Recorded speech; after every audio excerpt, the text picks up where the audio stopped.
यहाँ पर हमें एक मैट्रिक्स ए दे रखा है और इस मैट्रिक्स ए की हमें रैंक फाइंड आउट करनी है। रैंक का मतलब होता है कि कितनी नॉन ज़ीरो उसमें रोज़ हैं या उसमें कितने नॉन ज़ीरो कॉलम्स हैं। दूसरी बात, अगर हम इन टर्म्स ऑफ माइनर की बात करें तो लार्जेस्ट माइनर कितने साइज़ का होगा वो हमें बताना होता है, या अगर सब मैट्रिक्स की बात करें तो लार्जेस्ट सब मैट्रिक्स क्या होगी जिसका डिटरमिनेंट नॉन ज़ीरो है।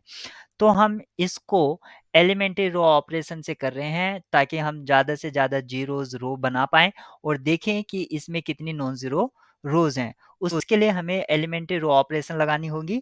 तो सबसे पहले R2 में चेंज करेंगे, R2 प्लस R1 करेंगे।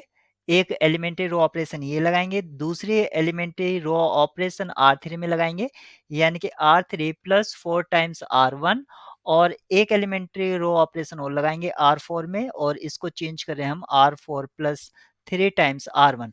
ये तीनों एलिमेंट्री रो ऑपरेशन एक साथ लगाने पर जो हमें मैट्रिक्स मिलता है वो मिलेगा -1, 1, -2, -1। सेकंड रो मिलेगी 0, 0, 0, 0। थर्ड रो मिलेगी हमें 0, 0, -4, -2 और लास्ट रो मिलेगी 0, -2, -1। अब आप यहाँ पर देख सकते हैं कि ये रो तो 0 हो गई है और ये जो 2 रो हैं, इसमें से एक जो है दूसरे की स्केलर मल्टीपल है, तो आप कोई सी भी एक रो को डिलीट कर दीजिए। तो मैं नीचे वाली को डिलीट कर देता हूँ क्योंकि एलिमेंट्री रो ऑपरेशन लगाने से ये कैंसल हो जाते हैं अगर स्केलर हैं तो।